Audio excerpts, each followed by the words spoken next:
Piny owacho dwaro maromo bilion 1.2 e thuolo mar higni 5 mar tiyo godo e kedo kod kansa mar dhod nyodo cervical cancer. Omenda ni owinjo yudi e riwruok mar sirikal mamalo kod mag counties kochopo 2030. Piny owacho geto chiwo thieth ne 90% mar mine duto ma oyud kod kansa ni, kaachiel gi chiwo chanjo mar HPV ne 90% mar nyithindo manyiri, kaka Youth Omondi lero, kaluwore kod ripod higa mar 2022 ma oheo nus mar mine ma oseyud kod kansa osewito ngimagi.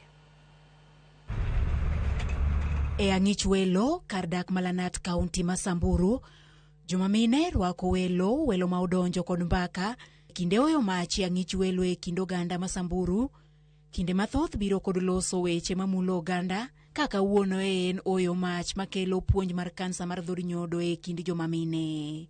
Mwezi huu ni mwezi wa kucommemorate cervical cancer awareness.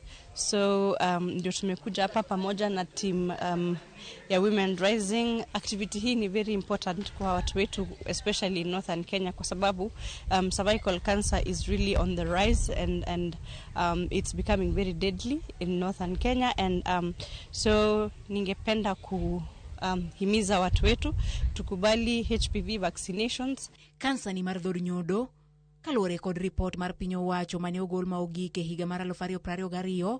E higa no kende mine 6,000 ne oyude Kenya mangima, ka 3,600 ne ochweyo wito ngimagi. Rageng' maduong' ma Kenya lando sani ne geng'o tuo ni en chanjo ne nyithindo manyiri mano HPV e gwenge kaka Samburu. Ripod ni yango ni mana 5% mar jodak ema ni kod ng'eyo mar chanjo ni kod tuo mar kansa mar nyodo. Tarik 15 dwe ni jatend migawo mar thieth Aden Duale ne otelo e yango chenro mar piny owacho mar kedo kod kansa mar dhod nyodo e thuolo mar higni 5 mabiro.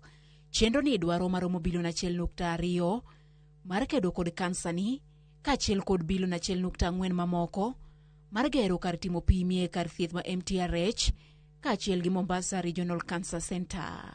And in November of 2025, Kenya made a very strategic transition from a 2-dose to a single-dose HPV vaccination schedule.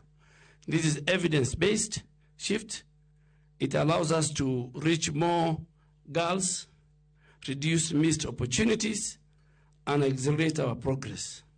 And I wish to state it clearly that the HPV vaccine is offered free of charge to all 10 to 14 years old girls at our public health facility nationwide.